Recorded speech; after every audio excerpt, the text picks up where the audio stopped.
এই যে আল্লাহ পাক জান্নাত দিবে, নহর বিশিষ্ট জান্নাত। এই নহর হবে 4 শ্রেণীর, 4 প্রকার নহর। কয় প্রকার? জোর হয় নাই, আরো জোরে, কয় প্রকার?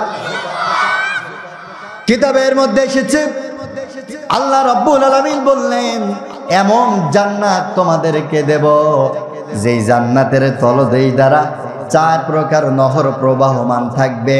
একটা হচ্ছে দুধের নহর, একটা হচ্ছে শরাবান তাহুরার নহর, 3 নাম্বার মধুর নহর, 4 নাম্বার স্বচ্ছ পানির নহর। আল্লাহ রাব্বুল আলামিন এই 4 প্রকারের বিশিষ্ট নহর আমার আর আপনার দলিল করে দিয়ে দিবে। খালিদিনা ফিহা, একেবারে আল্লাহ তাআলা লিখিতভাবে দলিল করে দিবে, জীবনে আর এই জান্নাত থেকে বাইর করবে না। সুবহানাল্লাহ। তবে আল্লাহ শর্ত দিয়েছে। কি শর্ত? আপনারা আমার আলোচনা বুঝছেন? কি শর্ত? রসুলকে নেতা মানতে হবে, রসুলকে ভালো করে বুঝেন। প্রত্যেকটা আয়াতের শুরুতে আল্লাহ শর্ত দিয়েছেন। তাহলে আমরা 3টা পুরস্কার পেলাম। 1 নাম্বার পেয়েছি আল্লাহর ভালোবাসা, 2 নাম্বার রসুলের আনুগত্য করে পেয়েছি জীবনের গুনাহ মাফ, 3 নাম্বার রসুলের আনুগত্যে পাবো জান্নাত। আচ্ছা ভাইরা, আপনাকে এই তামাই, এই বাজার আপনার নামে লিপিবদ্ধ করে দিলাম, একেবারে রেজিস্ট্রি করে দিলাম, কিন্তু এখানে কোনো মানুষ নাই, আপনার সঙ্গী নাই, সাথী নাই, ভালো লাগবে? আল্লাহ রাব্বুল আলামিনকে বললাম, মালিক জান্নাতে যাব, কিন্তু এই জান্নাতে যাওয়ার পর আমাদের সফর সঙ্গী কে হবে? আমাদের সঙ্গী কে হবে? বন্ধু কে হবে? আল্লাহ রাব্বুল আলামিন কোরআনুল কারীমের মধ্যে ওই কথাটা বলেছে কি বলেন নাই? বলেছে। আল্লাহ রাব্বুল আলামিন কোরআনুল কারীমের 4 নম্বর সূরা, সূরা নিসা 59 নম্বর আয়াতের মধ্যে বললেন, ওয়া মাইয়ুতিইল্লাহা ওয়ার রাসূল ফাউলাইকা মা'আল্লাযীনা আন'আমাল্লাহু আলাইহিম মিনান নাবিয়্যিনা ওয়াস-সিদ্দীকিনা ওয়াশ-শুহাদা'i ওয়াস-সালিহিন। আল্লাহ পাক বলেন, ওয়া মাইয়ুতিইল্লাহা ওয়ার রাসূলা, তোমরা যদি আল্লাহ এবং রসুলকে নেতা হিসাবে মেনে নাও, তাহলে আমি আল্লাহ রাব্বুল আলামিন তোমাদেরকে জান্নাত দিব। আর ওই জান্নাতের মধ্যে তোমাদের সফর সঙ্গী হবে 4 শ্রেণীর মানুষ। জোরে বলেন কয় শ্রেণী? আরো জোরে বলেন কয় শ্রেণী? 4 শ্রেণী। আমরা বললাম ও আল্লাহ, তারা কারা? আল্লাহ পাক বললেন, 1 নাম্বার হবে মিনান নাবিয়্যিন।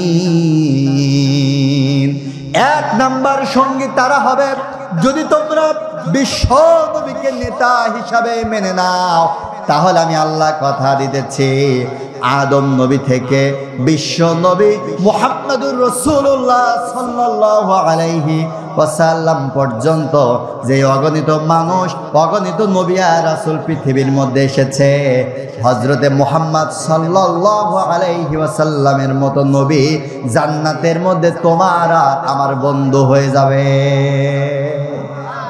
ভাইরা আমার, বিশ্ব নবী যদি আমাদের বন্ধু হয়ে যায়, আর কিছু লাগবে? আমি বলেছি কয় শ্রেণীর মানুষ আমাদের সঙ্গী হবে? 1 নাম্বার কারা? নবীরা। 1 নাম্বার। 2 নাম্বার আল্লাহ পাক বললেন সিদ্দিকিন। সিদ্দিকিন কারা?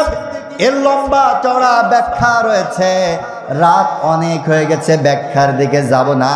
একেবারে যেটা সহজ বাংলায় তাফসীর বলে, জান্নাতের মধ্যে আমার আর আপনার বন্ধু হয়ে যাবে হযরতে ওমর, হযরতে আবু বকর, হযরতে ওসমান, হযরতে আলী, হযরতে বেলাল, হযরতে খাব্বাব, হযরতে খুবাইবের মতন সাহাবারা কিয়ামতের ময়দানে তোমার আর আমার জান্নাতের সঙ্গী হয়ে যাবে।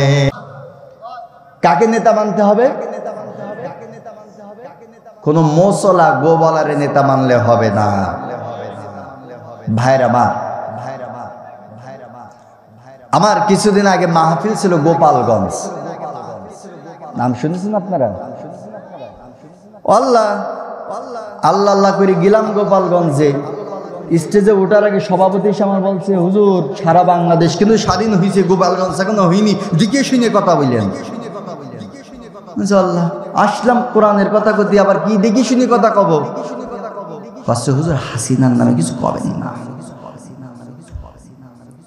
আমি তখন চিন্তা করলাম, আমার ইউটিউবে আলোচনাটা নতুন এসছে, চিন্তা করলাম এরা যেহেতু আমার নিষেধ করেছে, একেতে নাচনা বুড়ি, তার উপরে ঢোলের বাড়ি, আমাদের যশোরের আঞ্চলিক ভাষা এটা, যে একেতেই নাচে, এরপরে পড়েছে ঢোলের বাড়ি, ওর নাচ থামাই কিনা।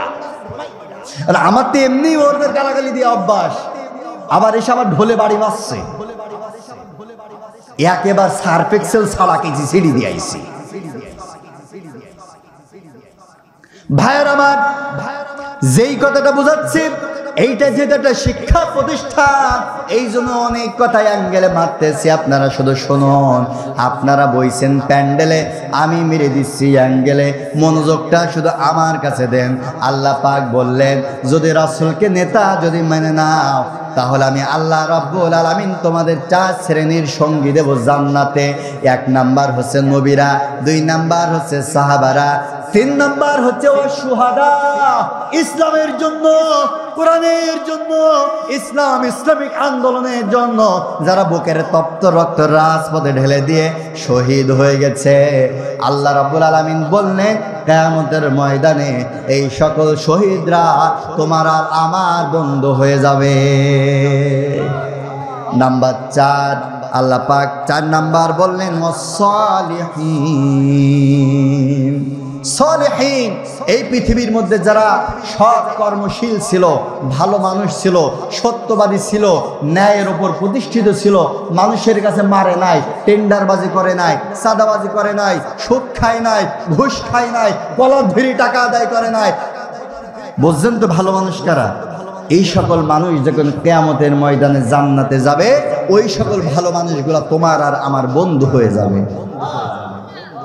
আপনারা যারা সুবহানাল্লাহ বললেন তাদের নিয়ত ভালো, যারা সুবহানাল্লাহ বলছে না ওদের চিন্তা আল্লাহ এই দুনিয়ায় যারা মারামারি করেছে, চাঁদাবাজি করেছে, ওদের ছত্র ছায়ায় কিছুটা চাঁদাবাজির টাকার ভাগ পাতাম, আল্লাহ জান্নাতে যদি যায়, এরা যদি না থাকে ভাগ পাবো কমতে?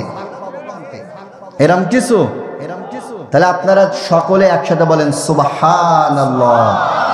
ভাইয়ের আমার, সুবহানাল্লাহ বলতে অনেকেই কার্পণ্যতা করতেছেন, কিন্তু এই সুবহানাল্লাহর ফজিলত শুনুন। বর্তমান আধুনিক যুগ, ডিজিটাল যুগ, তথ্য প্রযুক্তির যুগ, আধুনিক যুগ, এই যুগের মানুষ চাঁদের দেশের ওই পাশে যাইতে পারে নাই। আর চাঁদের দেশে যাওয়ার জন্য কত কি আবিষ্কার করা লেগেছে। মানুষ হেলিকপ্টার বানাইছে, জেট প্লেন বানাইছে, ফাইটার প্লেন বানাইছে, এরোপ্লেন বানাইছে, অবশেষে রকেট বানাইয়া ওই চাঁদের দেশ জয় করেছে। কিন্তু ভাইয়ের আমার, বন্ধুরা আমার, আমি আর আপনি যদি আজকের এই দারুল উলুম হাফিজিয়া কওমি মাদ্রাসার এই মাটির ধুলিকণায় একটাবার জবান ছেড়ে যদি বলি সুবহানাল্লাহ, আপনার আমার মুখের এই আওয়াজটা এই চন্দ্র সূর্য ছাড়িয়ে 7 আসমান পেরিয়ে সরাসরি আপনার মুখের আওয়াজটা আমার আল্লাহ পাকের আরশে আজিমে পৌঁছে যায়।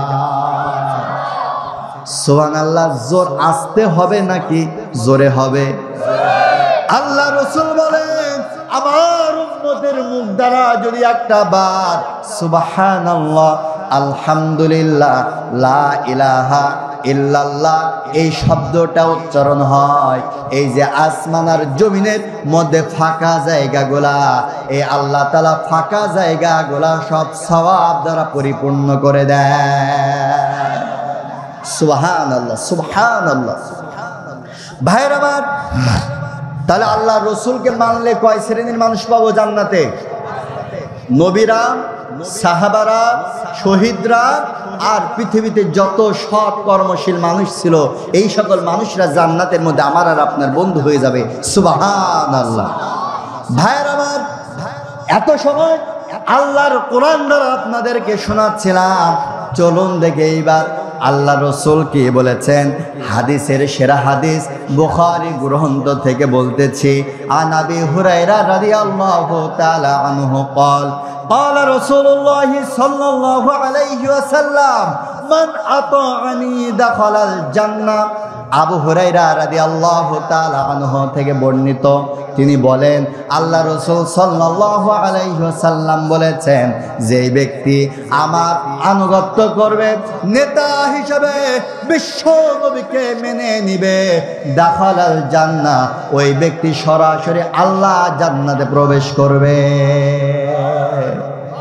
আল্লাহ রাসূলকে যদি তোমরা আনুগত্য করতে পারো তাহলে কোথায় যাবে? জান্নাতে। ভাইয়ের আমার, ও বন্ধুরা আমার, আপনারা এখন অনেকেই বলতে পারেন, হুজুর আনুগত্য যদি না করি তাহলে কি হবে? কারণ এখানে আমরা যারা বইছি আমাদের অবস্থা এমন, আমাদের পা থেকে মাথা পর্যন্ত রসুলের আনুগত্য নাই, অনুসরণ নাই।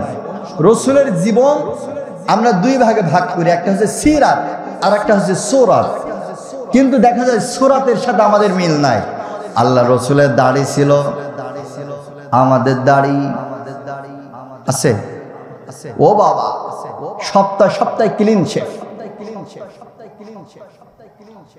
আল্লাহ রসুল মাথায় টুপি দিয়েছেন, আমরা মাথায় টুপি যদি দেই আমাদেরকে বলা হয় জঙ্গিবাদ, আমাদেরকে বলা হয় সন্ত্রাস, আমাদেরকে বলা হয় মৌলবাদ। আবার বিগত 17 বছরে ডিজিটাল গালি দিয়েছে রাজাকার। কথা ভুল বললাম?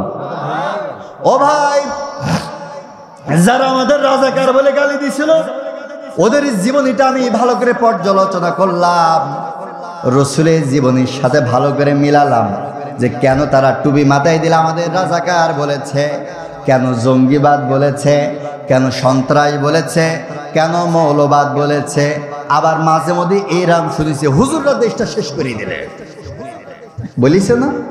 আমি চিন্তা করলাম যে এরা এভাবে বলিছে কেন। আমি সূরা লাহাব তাফসীর পড়তেছি, তাফসীর পড়তে পড়তে সব উত্তর আল্লাহ রাব্বুল আলামিন সূরা লাহাবের মধ্যে দিয়ে দিয়েছে। সুবহানাল্লাহ। ভাইয়ের আমার, আবু লাহাবের জীবনী পর্যালোচনা করলাম, জীবনীটাকে পড়লাম, সব উত্তর পেয়ে গেলাম। আল্লাহ রাসূল সাল্লাল্লাহু আলাইহি ওয়াসাল্লাম কোরআনের দাওয়াত দিতেছেন, ইসলামের দাওয়াত দিতেছে।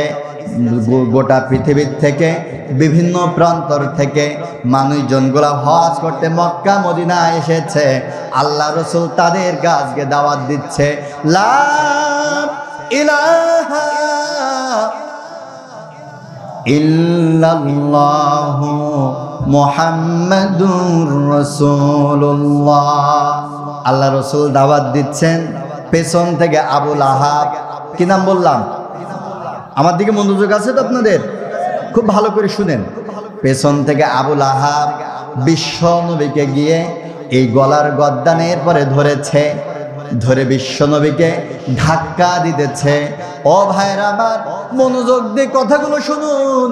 তোমার আর আমার নবী জান্নাতি নবী, যাকে সৃষ্টি না করলে পৃথিবীর কোনো কিছুই সৃষ্টি হতো না।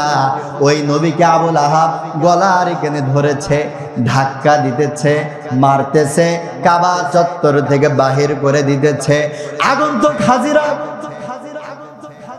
পরিচিত মক্কা নগরের মানুষদেরকে প্রশ্ন করলেন, এই যে যাকে গলা ধাক্কা দিতেছে তার নাম কি, আর যিনি ধাক্কা দিচ্ছেন তার নাম কি? আগন্তুক মানুষগুলা বলল, যিনি গলা ধাক্কা দিচ্ছে তার নাম হচ্ছে আবু লাহাব, আর যাকে গলা ধাক্কা দিতেছেন তার নাম হচ্ছে মুহাম্মদ ইবনে আব্দুল্লাহ। অপরাধ কি? কোনো অপরাধ বলতে পারে না। আগন্তুক মানুষগুলা আবু লাহাবের কাছে গিয়ে বলতেছে, ও আবু লাহাব, তুমি কেন গলা ধাক্কা দিতেছ? আবু লাহাব বলতেছে, এই লোকটা হচ্ছে পাগল, এই লোকটা হচ্ছে জাদুকর, এই লোকটা হচ্ছে কবি, এই লোকটা হচ্ছে সাহিত্যিক। আগন্তুক হাজিগুলা বিশ্ব নবীর চেহারার দিকে তাকাইলেন, চেহারার দিকে তাকাইয়া চিন্তা করলেন, পাগল যদি হবে তাহলে চুলগুলা থাকবে জট, মাথায় থাকবে শট, কিন্তু এ কেমন পাগল যার চেহারার দিকে তাকাইলে আকাশের পূর্ণিমা চাঁদ পর্যন্ত হার মেনে যায়। আগন্তুক মানুষগুলো বিশ্বনবীর কাছে গিয়ে প্রশ্ন করলেন, ইয়া রাসূলুল্লাহ, হাবিবাল্লাহ, আপনাকে কেন গলা ধাক্কা দিতেছে? আল্লাহ রসুল তাদের কাছে কোরআনের দাওয়াত দিলেন। আল্লাহ রসুলের সুমিষ্ট ভাষী মুখ থেকে যখন কোরআনের দাওয়াত শুনেছে, আগন্তুক কাফেরগুলা তাদের ধর্মের মুখে লাথি মেরে বিশ্বনবীর হাতে হাত রেখে কালেমা পড়ে মুসলমান হয়ে গেছে।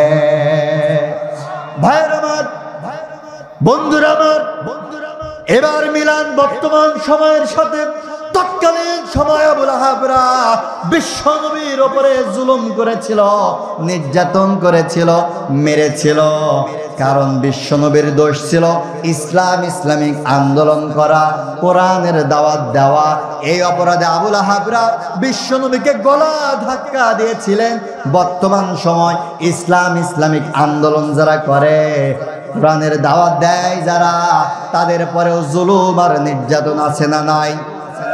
আসতে বলবেন না আছে না নাই? ও ভাইয়ের আমার, তৎকালীন সময় বিশ্ব নবীকে গলা ধাক্কা দিয়েছিল আবুল আহাব। আর বর্তমান সময় ইসলামিক আন্দোলনের নেতা কর্মীদের যারা জুলুম করে, নির্যাতন করে, আঘাত দেয়, আমার বলতে অসুবিধা নাই, এরা বর্তমান সময়ের ডিজিটাল আবুল আহাব। ভাইয়ের আমার, হুজুরদের পরে কেন এত জুলুম, এত নির্যাতন? দ্বিতীয় নম্বর পয়েন্ট খুঁজে পেলাম, রসুলের জীবনের সাথে মিলান আর বর্তমান সময়ের সাথে মিলান, সব উত্তর পেয়ে যাবেন।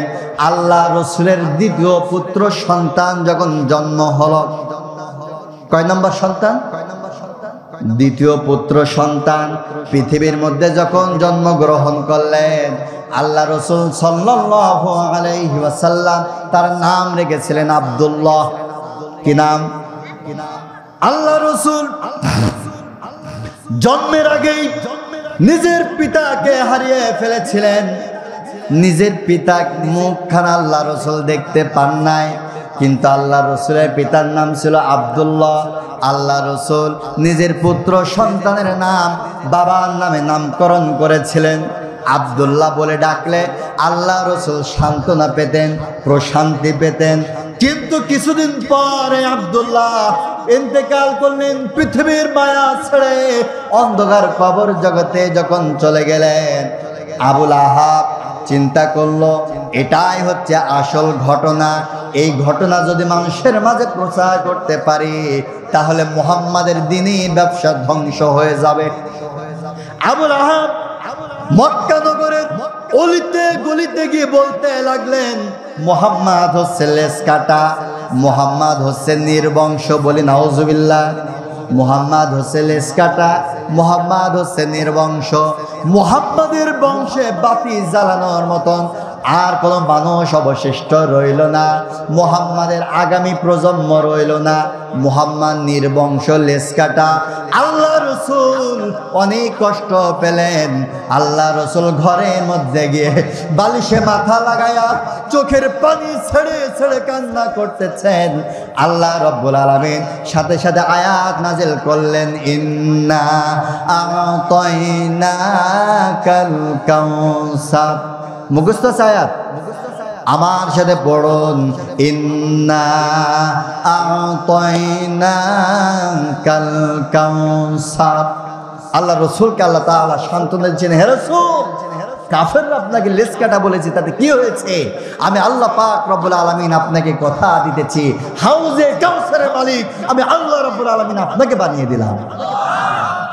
আল্লাহ রসুল খুশি হলেন, আল্লাহ রসুল খুশি হলেন। ভাইরা আমার, ও বন্ধুরা আমার, তৎকালীন সময় ইসলামিক আন্দোলন করবার জন্য, এই কোরআনের দাওয়াত দেওয়ার জন্য বিশ্বনবীকে আবুল আহাবরা বলেছিল লেসকাটা, আবুল আহাবরা বলেছিল নির্বংশ, আবুল আহাবরা বলেছিল কবি, আবুল আহাবরা বলেছিল সাহিত্যিক, আবুল আহাবরা বলেছিল পাগল। আর বর্তমান সময় ইসলামিক আন্দোলন যারা করে, কোরআনের দাওয়াত যারা বাংলার জনপদের মানুষের কাছে পৌঁছায় দেয়, বাংলাদেশের 1,47,000 বর্গ কিলোমিটারের মধ্যে আল্লাহর কোরআনের রাজ কায়েম যারা করতে চায়, বর্তমান সময়ের কিছু মানুষ আমাদেরকে বলে জঙ্গিবাদ, আমাদেরকে বলা হয় সন্ত্রাস, আমাদেরকে বলা হয় মৌলবাদ। আমার ভাইরা, আর বর্তমান সময়ের আওয়ামী লীগের সব থেকে বড় গালি আবিষ্কার হচ্ছে রাজাকার। তৎকালীন সময় ইসলামিক আন্দোলন করার কারণে আবুল আহাব বিশ্বনবীকে বলেছিল সাহিত্যিক, সাংবাদিক, আর বলেছিল পাগল। বর্তমান সময় ইসলামিক আন্দোলন করার কারণে যারা আমাদেরকে গালি দেয় রাজাকার বলে, আমাদের বলতে অসুবিধা নাই, ওরা হচ্ছে বাংলা জমিনের digital Abul Ahab. Come to my point. 3 number, Allah রাসূল সাল্লাল্লাহু আলাইহি ওয়াসাল্লাম ষষ্ঠ হিজরিতে, আল্লাহ রাসূলের জীবনের সব থেকে কষ্টের সময়, ষষ্ঠ হিজরি। ওলামায়ে কেরাম বসে রয়েছেন, এখানে মন গড়া কথা বলার কোনো সুযোগ নাই। আল্লাহ রসুলের নবুয়তের ষষ্ঠ হিজরি, আল্লাহ রসুলের পরে জুলুম নির্যাতনের স্টিম রোলার চালানো হলো। আল্লাহ রসুল কাবার চত্বরে সেজদায় অবনত রয়েছেন, পাই দিয়ে হেঁটে যাচ্ছে আবুল আহাব। মনোযোগ আছে আমার দিকে। আল্লাহ রসুল কাবার চত্বরে সেজদায় পড়ে রয়েছে, পাই দিয়ে হেঁটে যাচ্ছে আবুল আহাব। লক্ষ্য করে দেখলেন বিশ্বনবী মুহাম্মদ রাসূলুল্লাহ সাল্লাল্লাহু আলাইহি ওয়াসাল্লাম সেজদায় পড়ে রয়েছে। ভাইরা আমার, বন্ধুরা আমার, এ আবুল আহাব, তার সঙ্গে একজন কাফের ছিল, নাম ছিল উকবা বিন আবি মুঈন। আবুল আহাব উকবা বিন আবি মুঈনকে বলতেছে, ও উকবা বিন আবি মুঈন, আসার সময় রাস্তার ডান পাশে দেখলাম একটা উট মরে পড়ে রয়েছে, ওই মরা উটের নাড়ি ভুড়িগুলা পচে গেছে, ওই পচনকৃত নাড়ি ভুড়িগুলার মধ্যে পোকাও হয়ে গেছে। ভাইরা আমার, মাংস গোস্ত যখন পচে যায় তার মধ্যে সাদা এক ধরনের পোকা হয়, দেখেছেন আপনারা? দেখেছেন? মাথা নাড়াবেন না, মুখ দিয়ে বলেন দেখেছেন? আবুল আহাব উকবা বিন আবি মুঈনকে বললেন, ও উকবা বিন আবি মুঈন, যাও কিছু দাসীদেরকে নিয়ে চলে যাও, ওই উটের পচা নাড়ি ভুড়িগুলা সংগ্রহ করে নিয়ে আসো। উকবা বিন আবি মুঈনের নেতৃত্বে কিছু দাস আর দাসীদেরকে নিয়ে যাওয়া হলো। উটের পচা নাড়ি ভুড়িগুলা সংগ্রহ করে নিয়ে আসা হলো।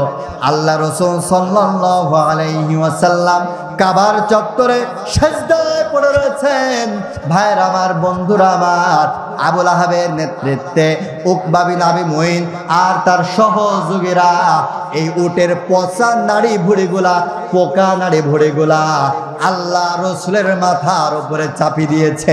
বলি নাউজুবিল্লাহ। আল্লাহ রসুল সেজদায় পড়ে রয়েছেন। আল্লাহ রসুল দুর্গন্ধে নিঃশ্বাস বন্ধ হয়ে যাবার উপক্রম হয়েছে। আল্লাহ রসুল নিঃশ্বাস নিতে পারে না। কে যেন সংবাদ দিয়েছে, ফাতেমা তোমার বাবা কাবা চত্বরে সেজদায় পড়ে রয়েছে, মাথার উপরে পচা নাড়ি ভুড়িগুলা গন্ধে তোমার বাবার নিঃশ্বাস বন্ধ হয়ে যাচ্ছে। যাও তোমার বাবাকে হেফাজত করো। মা ফাতেমা মক্কা নগরের মরুভূমির ধোলাকৃত রাস্তা দিয়ে পাগলের মতন দৌড়ায়। দৌড়াতে দৌড়াতে কাবা চত্বরে এসে দেখলেন আল্লাহ রসুলের জান্নাতি শরীরের মধ্যে পচা পোকা গুলা বিড়বিড় করে হাঁটতেছে। আল্লাহ রসুলের শরীরের উপরে পচা নাড়ি ভুড়িগুলা দেখে মা ফাতেমা সহ্য করতে পারলেন না। নাড়ি ভুড়িগুলা নিজ হাতে পরিষ্কার করলেন। আল্লাহ রসুলকে পাজা করে ধরলেন। বাবা, তোমার এই অবস্থা কে করেছেন? কোন অপরাধ করেছ? মা ফাতেমা কাবা চত্বর থেকে মক্কা নগরের মানুষগুলাকে ডেকে ডেকে বলতেছেন, ও মক্কাবাসী, কোন অপরাধে আমার বাবার মাথার উপরে তোমরা উঠের নাড়ি বুড়িগুলা চাপাইছ? জানতে চাই আমার বাবা কি অপরাধ তোমাদের কাছে করেছে? সাধারণ মানুষ সেই দিন কি উত্তর দিয়েছিল জানেন নাকি? সাধারণ মানুষ সেই দিন বলেছিল, ও ফাতেমা, তোমার বাবা হচ্ছে আলামিন, তোমার বাবা হচ্ছে চরম সত্য বিশ্বাসী, তোমার বাবা হচ্ছে সাদিক, তোমার বাবা হচ্ছে চরম সত্যবাদী, তোমার বাবার মতন ভালো মানুষ আসমানের নিচে জমিনের উপর আর একটা নাই, তোমার বাবার মতন আমানতদারিতা নাই, সত্যবাদিতা নাই, এমন নেককার সালেহীন মানুষ পৃথিবীর মধ্যে আর আসা সম্ভব নয়। কিন্তু তোমার বাবা জীবনে একটা অন্যায় কাজ রয়েছে, ভুল কাজ রয়েছে। খুব ভালো করে বুঝেন, কাম টু মাই পয়েন্ট, মজার আলোচনা। ও ভাইয়ের আমার, মা ফাতেমা কাবার মানুষদেরকে বললেন, আমার বাবার জীবনে ভুল, এইটা তোমরা কেমন করে বলো? তারপরেও যদি আমার বাবার জীবনে ভুল হয়ে থাকে, ভুলগুলো ধরায়া দাও, আমি আমার বাবাকে বোঝাবো যাতে করে ভুল কাজ আর না করে। আমার বাবা আমাকে মা বলে ডাকে, আমি যদি বলি আমার বাবা আর কোনোদিন ভুল কাজ করবে না, বলো। মক্কা নগরের মানুষ বলল, ও ফাতেমা, তোমার বাবার জীবনে সব থেকে বড় ভুল হচ্ছে তোমার বাবা আল্লাহ জমিনে আল্লাহর কোরআনের রাজ কায়েম করতে চায়। তোমার বাবা আল্লাহ জমিনে আল্লাহর দ্বীন প্রতিষ্ঠা করতে চায়, এই অপরাধে আবুল আহাব তোমার বাবার উপরে মাথার উপরে উঠে নাড়িয়ার ভুড়ি চাপিয়েছে। ভাইয়ের আমার, তৎকালীন সময়ের আবুল আহাবরা বিশ্বনবী কুরআন আর ইসলামের আন্দোলন করার কারণে আবুল আহাবরা বিশ্বনবীর মাথার উপরে উটের পচা নাড়ি আর ভুড়ি গুলা চাপিয়ে দিয়েছিল। আর বর্তমান সময়ে ইসলামিক আন্দোলন যারা করে, তাদের মাথার উপরে আজকের আর উটের নাড়ি ভুড়ি চাপাই না, বর্তমান মাথার উপরে ইসলামিক আন্দোলনের নেতা কর্মীদের মাথার উপরে হাজার হাজার মিথ্যা মামলা চাপিয়ে দেয়। আছে না নাই? ও ভাইয়ের আমার, তৎকালীন সময় ইসলামিক আন্দোলন করার অপরাধে আবুল আহাবরা বিশ্বনবীর মাথার উপরে চাপিয়েছিল উটের পচার নাড়ি ভুড়ি।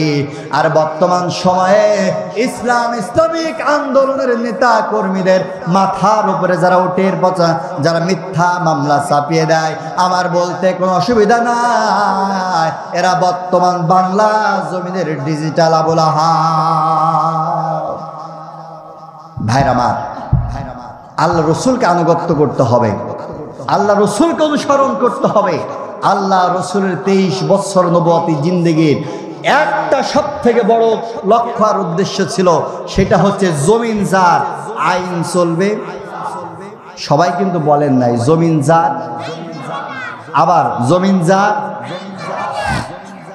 আসলে বিষয় হয়েছে রাত অনেক হয়ে যাচ্ছে, সামনে মানুষ আপনারা অনেক নাকি? আজকে মানুষ কম, আর বক্তার বক্তৃতা ওঠে হচ্ছে সামনের শ্রোতা যত বেশি হবে বক্তার বক্তৃতা তত ভালো হবে। তারপরেও আমরা যারা আমার সামনে আপনারা বসে আছেন, এই মানুষগুলো আল্লাহর বাছাইকৃত খলিফা। সুবহানাল্লাহ বলবেন না? আমাদেরকে এখানে বাছাই করে নিয়ে এসেছেন কে? ভাইরা আমার, ওই রসুলকে আনুগত্য করতে হবে, রসুলকে অনুসরণ করতে হবে। আর রসুলের জীবনের লক্ষ্য আর উদ্দেশ্য ছিল আল্লাহর জমিনে আল্লাহর কোরআনের রাজ কায়েম করা। কথা কিন্তু আপনারা ঠিক বলেন নাই। ভাইরা আমার, বন্ধুরা আমার, আল্লাহ রাব্বুল আলামিন কোরআনুল কারীমের মধ্যে বললেন, ইয়া আইয়ুহাল্লাযীনা আমানু আতিউল্লাহ ওয়া আতিউর রাসূল। আল্লাহ পাক বলছেন, ইয়া আইয়ুহাল্লাযীনা আমানু, ওহে গোটা পৃথিবীর ঈমানদারেরা, আতিউল্লাহ, তোমরা আল্লাহর আনুগত্য করো। ওয়াতিউর রাসূল, আর আমার রসুলের আনুগত্য করো, রসুলকে অনুসরণ করো। আমরা বললাম যদি আনুগত্য না করি, অনুসরণ যদি না করি, তাহলে কি হবে? এমন প্রশ্ন আসতে পারে না যে রসুলকে যদি অনুসরণ না করি তাহলে কি হবে? আল্লাহ রাব্বুল আলামিন বলছেন, যদি রাসূলকে যদি তোমরা অনুসরণ না করো তাহলে কি হবে? শোনো, ওয়ালা তুবতিলু আমালাকুম, তোমাদের জীবনে যত আমল করেছ, তোমরা নামাজ পড়েছ, রোজা রেখেছ, হজ করেছ, যাকাত করেছ, জিকির আজগার করেছ, আল্লাহ পাক বলছে রসুলের আনুগত্য যদি না থাকে, আমি আল্লাহ বলছি তোমাদের জিন্দেগির সব আমলগুলা নষ্ট হয়ে যাবে। ভাইয়ের আমার, আল্লাহ জমিনে দিন প্রতিষ্ঠা করা এই দায়িত্ব কি শুধু মুহাম্মদ সাল্লাল্লাহু আলাইহি ওয়াসাল্লামের ছিল? সকল নবীদের ছিল। যদি বলেন হুজুর তাহলে একটা দৃষ্টান্ত দেন, চলুন আমরা একটা দৃষ্টান্তে যাই। আমাদের জাতির পিতা কে ছিলেন? আমি কিন্তু একেবারে খাস বাংলায় ওয়াজ করছি, তথাকথিত যেভাবে আলোচনা করি সেইভাবে আলোচনা করছি না, একেবারে ঘরের ছেলের মতন করে ওয়াজ করছি। আপনারা রাগ করতেছেন? বোঝানোর চেষ্টা করছি, কারণ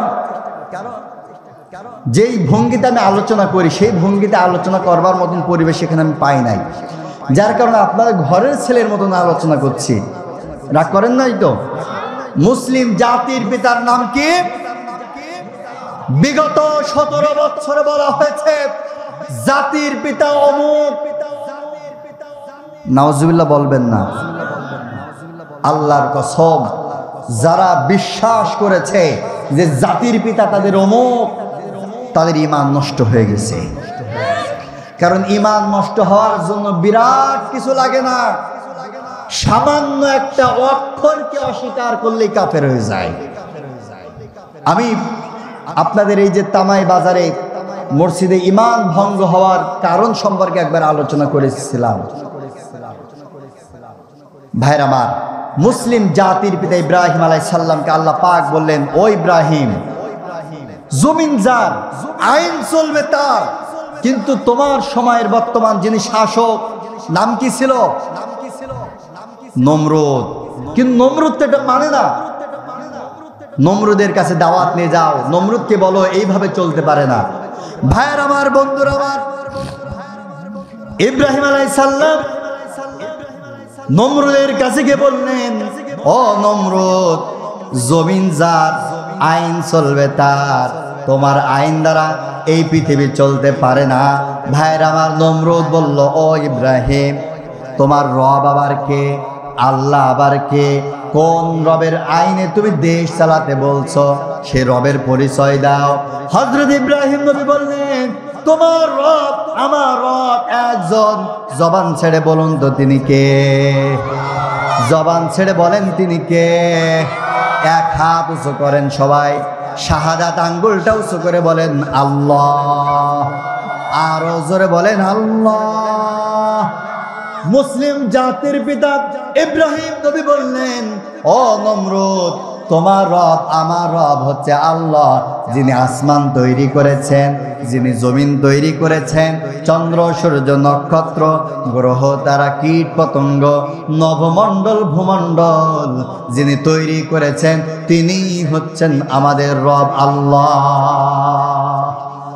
নমরুদ বলছে, ও ইব্রাহিম, তোমার আল্লাহর পাওয়ার কেমন, ক্ষমতা কেমন? ভাইরা আমার, এই পৃথিবীতে যারা স্বৈরাচার, যারা জুলুম করে ক্ষমতায় টিকে থাকতে চায়, ওদের সবকিছুর উৎস ক্ষমতা। কি? ওরা ক্ষমতায় টিকে থাকতে চায়। এই যে আজকে মাহফিলের দ্বিতীয় বক্তা উনি বলেছিলেন যে ক্ষমতায় এক শ্রেণীর মানুষ থাকতে চেয়েছিল 41 সাল পর্যন্ত, কিন্তু আল্লাহ 24 সালে অল আউট করে দিয়েছে। ভাইরা আমার, নমরুদ বলতেছে, ও ইব্রাহিম, তুমি যে আল্লাহর কথা বললে, তোমার রবের পাওয়ার কেমন, ক্ষমতা কেমন জানতে চাই। হযরত ইব্রাহিম নবী ওয়াজ করতেছেন, ও নমরুদ, আমার আল্লাহর পাওয়ার হচ্ছে, আমার আল্লাহ শুধু বলবেন কুন ফায়াকুন, হওয়ার হয়ে যায়। নমরুদ বলছে, এত ক্ষমতা, হওয়ার হয়ে যাবে? বলছে, হ্যাঁ, নমরুদ তখন বলল, ইব্রাহিম তাহলে তোমার আল্লাহকে বলো, তোমার আল্লাহর সাথে পৃথিবীর রব নমরুদ যুদ্ধ করতে চায়। নাউজুবিল্লাহ বলবেন না? কত বড় শয়তান চিন্তা করতে পারেন? ক্ষমতা একটু পেয়েছে, ও আর দিশা পাচ্ছে না, সরাসরি আল্লাহর সাথে যুদ্ধ করতে চায়। হযরত ইব্রাহিম নবীকে নমরুদ বললেন, ও ইব্রাহিম তোমার আল্লাহকে বলো আমার সাথে যুদ্ধ করতে। যদি তোমার আল্লাহ জিতে যায় তাহলে জমিনের মধ্যে আল্লাহর আইন চলবে, আর এই যুদ্ধে যদি আমি নমরুদ জিতে যাই তাহলে পৃথিবীর মধ্যে আমার আইন চলবে। ভাইয়েরা আমার, বন্ধুরা আমার, এই যে যুদ্ধ খেলা শুরু হলো, এই যে বলে এইসব খেলা হবে, শোনেনছেন এই ভাষণ? এইটা কিন্তু সর্বপ্রথম শুরু করেছিল নমরুদ। মিস্টার নমরুদ বলেছিল, ও ইব্রাহিম খেলা হবে।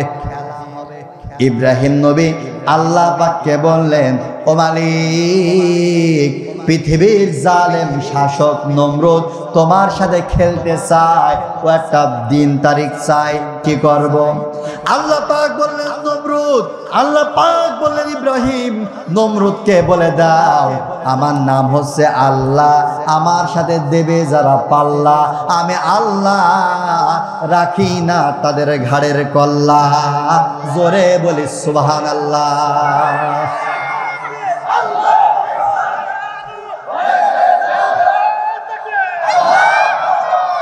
ভাইরা আমার, বন্ধুরা আমার, নমরুদ যখন ইব্রাহিম নবীকে বললেন এসব খেলা হবে, হযরতে ইব্রাহিম নবী নমরুদের সাথে গিয়ে বলল, নমরুদ আমার আল্লাহর কাছে আমি একেবারে কন্ট্রাক্টে সাইন করে নিয়েছি, আগামী অমুক দিন অমুক তারিখে আমার আল্লাহ তোমার সাথে খেলতে চায়, মাঠ প্রস্তুত।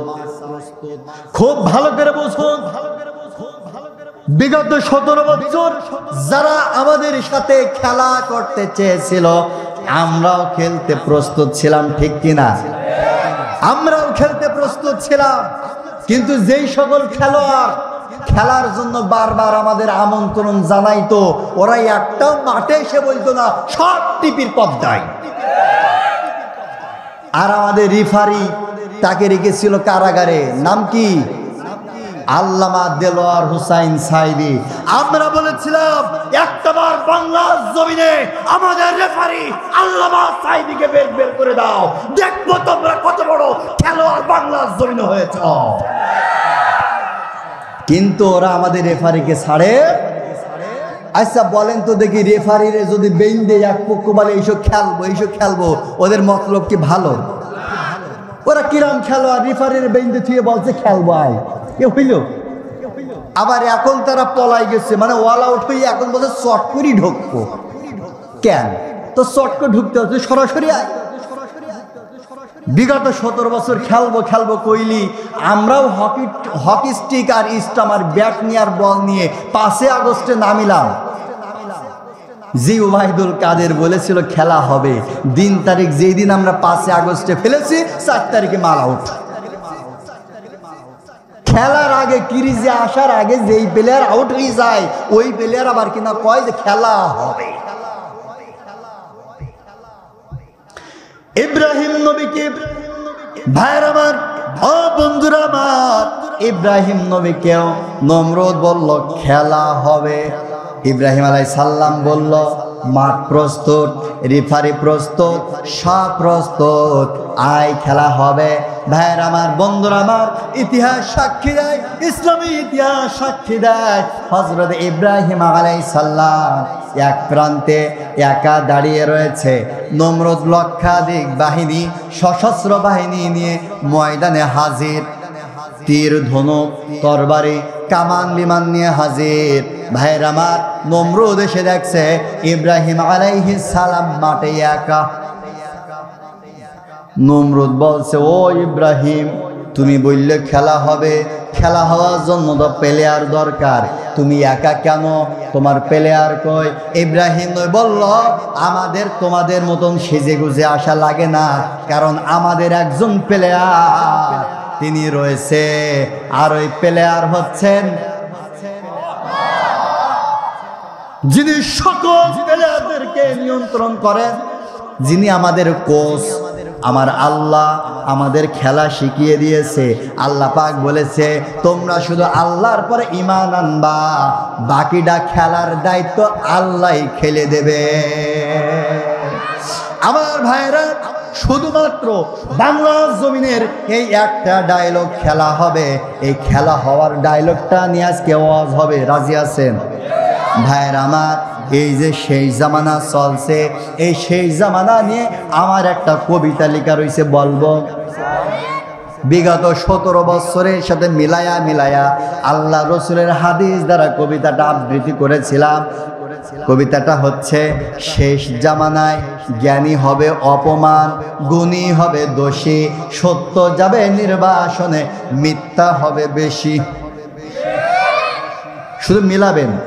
শুধু মিলাবেন, জ্ঞানী হবে অপমান, গুণী হবে দোষী, সত্য যাবে নির্বাসনে, মিথ্যা হবে বেশি। লজ্জা উঠবে আকাশেতে, শরম খাবে ধন, জাতে উঠবে অজাতেরা, থাকবে না আর এই সমাজের মান। বিগত 17 বছর কিন্তু আমরা দেখেছি যত নেতা কথা সব অজাত।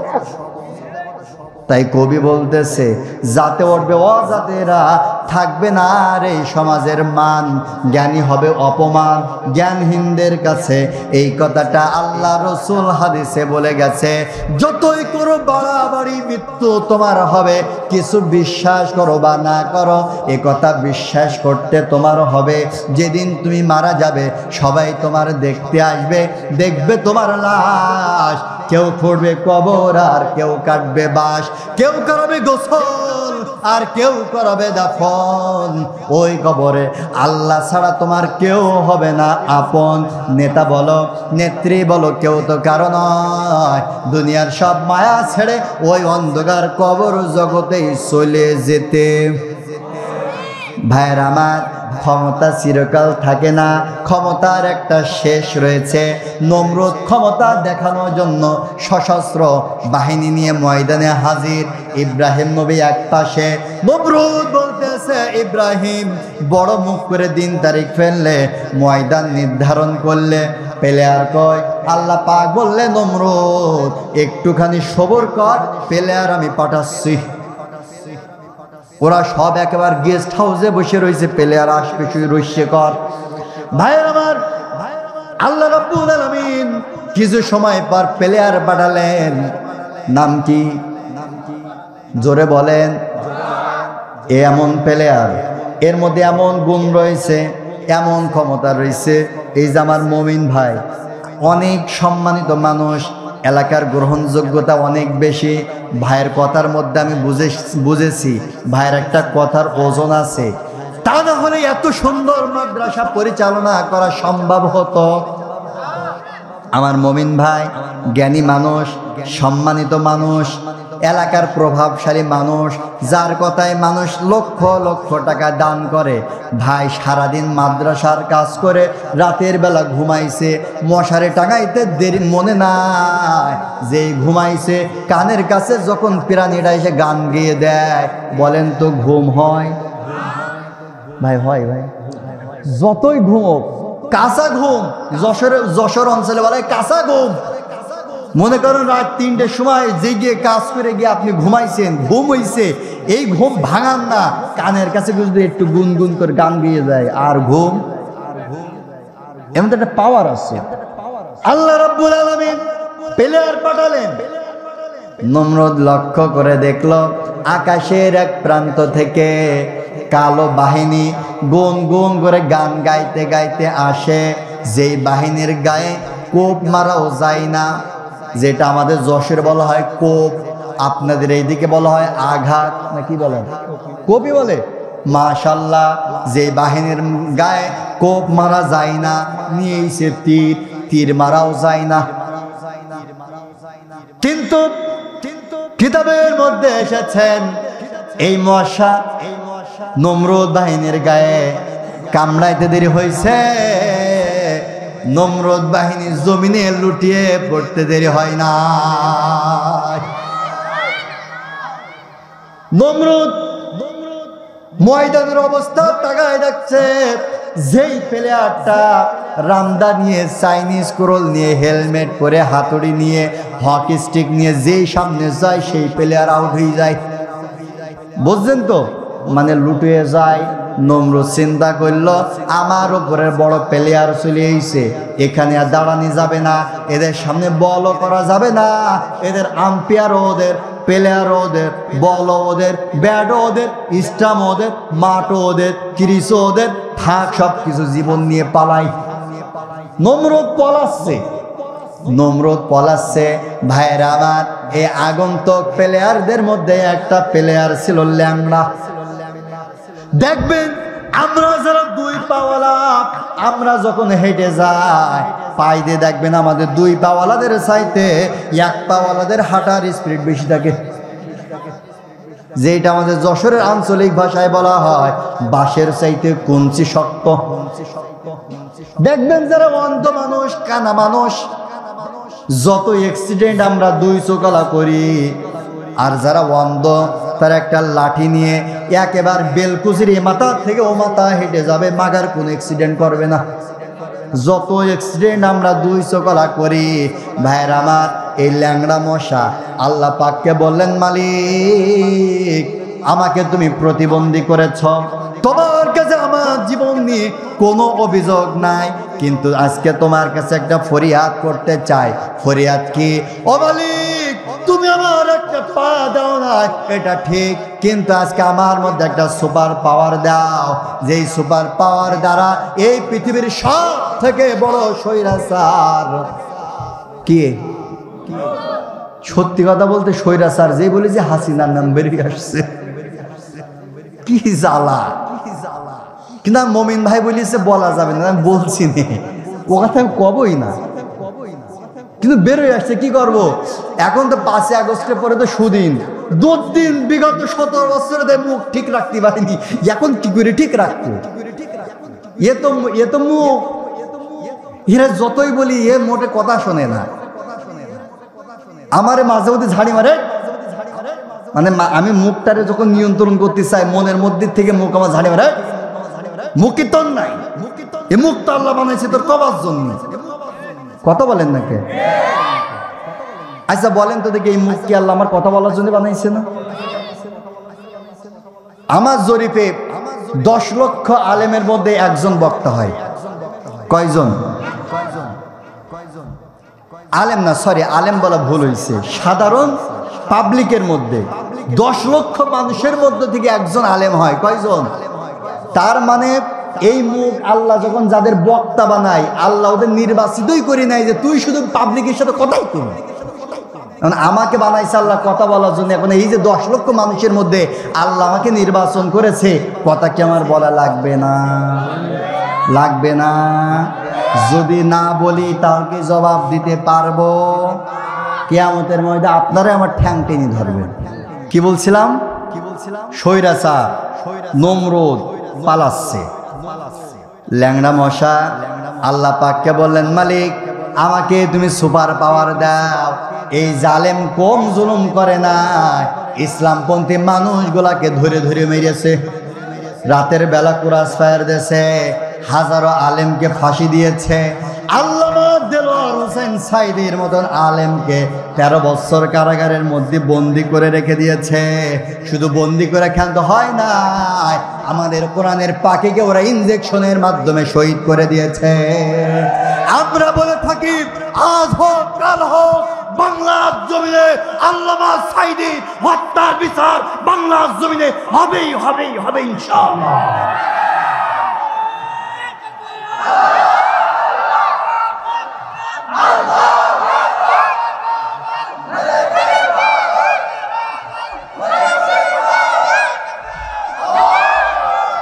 আল্লামা মামুনুল হক সাহেব উনি সুন্দর একটা সত্য কথা বলেছেন, আমার কাছে খুব মজা লেগেছে। মামুনুল হক সাহেবের নাম শুনেছেন?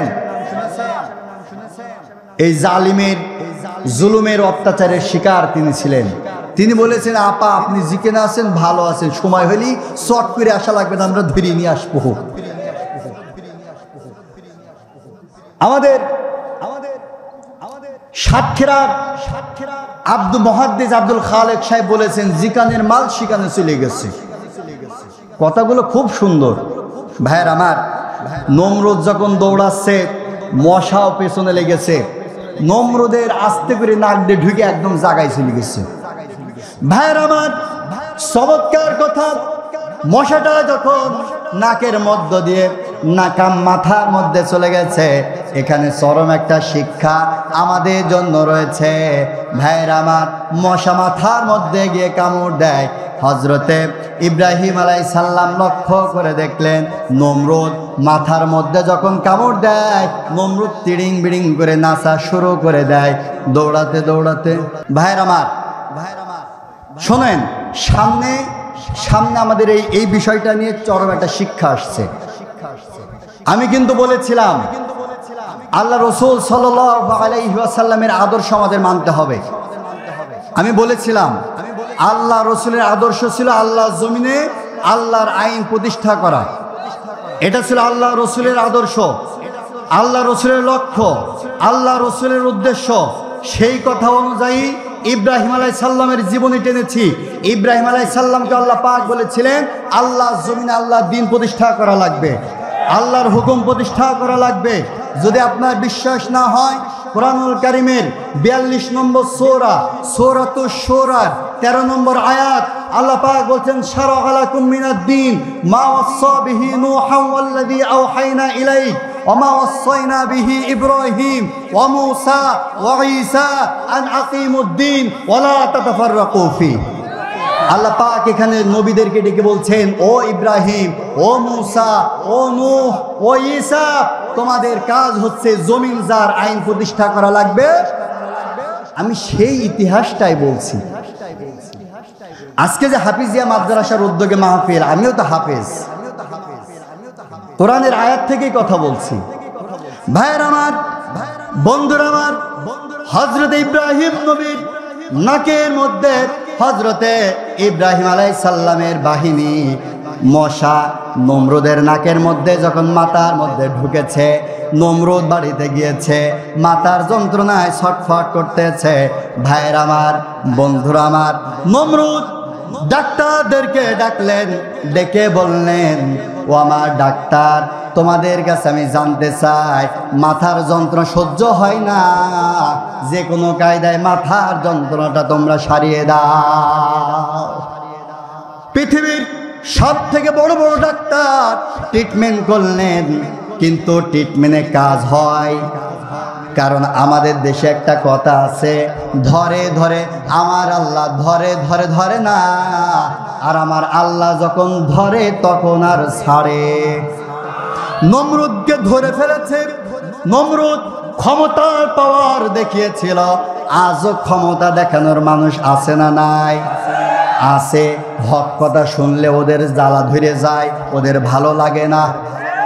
ভাইরা আমার, এই নমরুদ যখন মাথার যন্ত্রণা শুরু হয়েছে, মেডিসিন খায়, সারে না, তার মানে আমার আল্লাহ ওর ধরে ফেলেছে।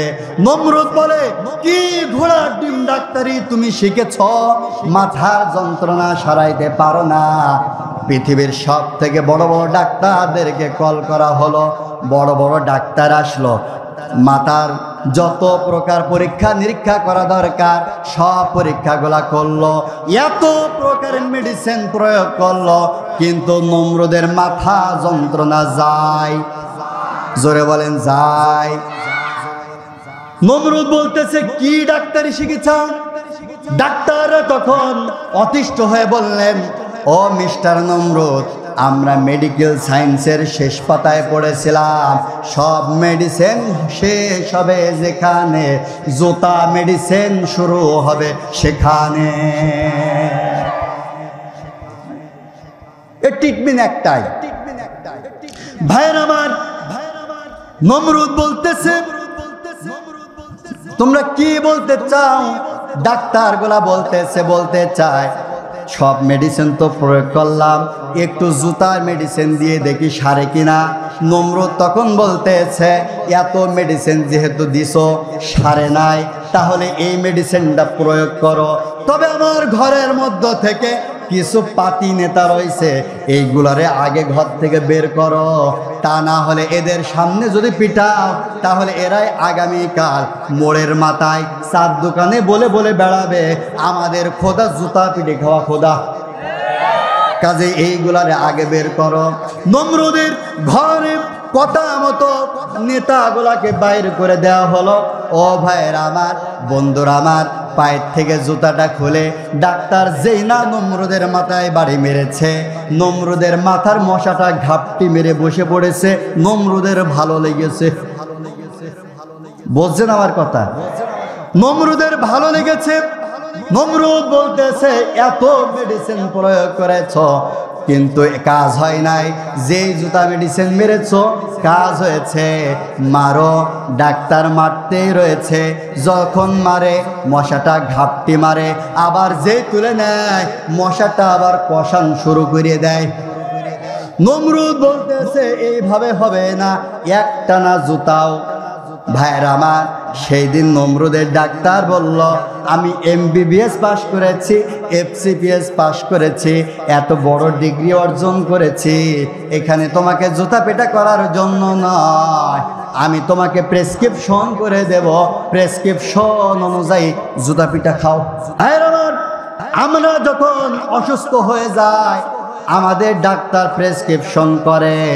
ধরুন আমার নাম সোয়াইব হুসাইন বিপ্লবী, আমি যদি অসুস্থ হই আপনাদের এই তামাই বাজারে যদি যাই তাহলে ডাক্তার বলবে কি হয়েছে, আমি বলবো আমার মাথা ব্যথা, ডাক্তার তখন ট্রিটমেন্ট লিখবেন, রোগীর নাম সোয়াইব হুসাইন বিপ্লবী, রোগের ধরন মাথা ব্যথা, এরপরে ট্রিটমেন্ট, খাওয়ার আগে মোটিগাট, খাওয়ার পরে নাপা এক্সট্রা, এরপরে ডাক্তার নিচে লেখে বিশেষ দ্রষ্টব্য। যদি 15 দিন এই ওষুধ খাওয়ার পর যদি রোগী সুস্থ না হয় তাহলে 15 দিন পর আবার দেখা করবে, প্রয়োজনে প্রেসক্রিপশন পরিবর্তন হইলেও হইতে পারে। কিন্তু সেই দিন নমরুদের ডাক্তার কি প্রেসক্রিপশন করেছিল শোনা দরকার, আসতে বলবেন না, আছে না না? নমরুদের ডাক্তার কি প্রেসক্রিপশন করেছিল শুনতে রাজি আছে? কে কে রাজি আছেন হাত তোলেন তো দেখি। ভাইয়ের আমার,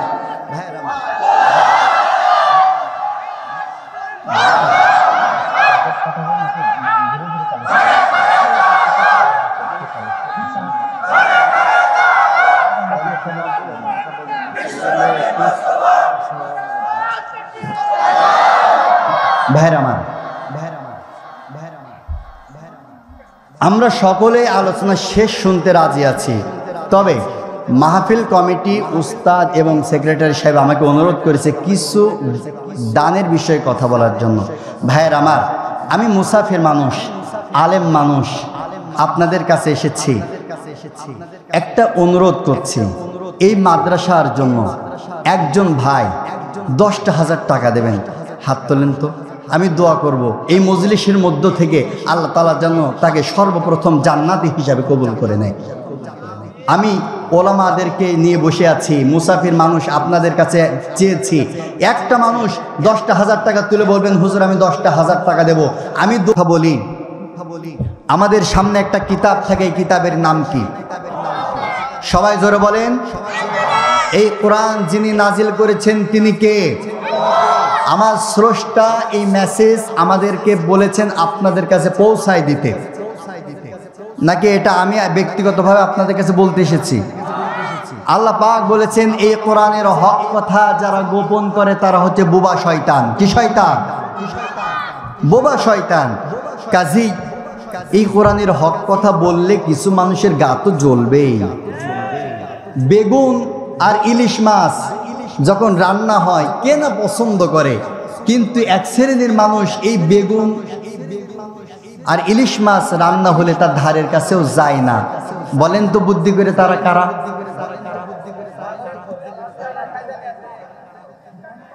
যাদের গায়ে চুলকানি আছে।